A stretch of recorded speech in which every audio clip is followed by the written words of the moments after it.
Konflik panas antara Iran dan Israel yang dimulai pada Sabtu 13 April berdampak bagi Indonesia. Adapun terdapat beberapa efek yang akan dirasakan terkait perekonomian di negara ini.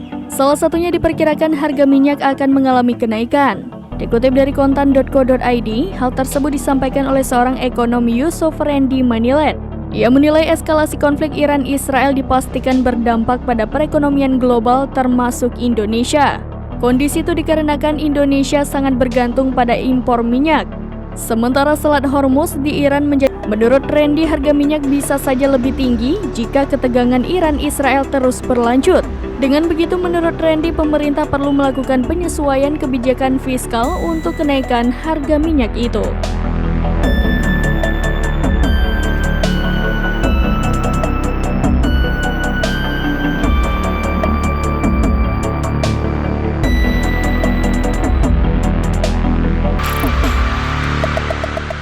Download Tribun X sekarang, menghadirkan lokal menjadi Indonesia.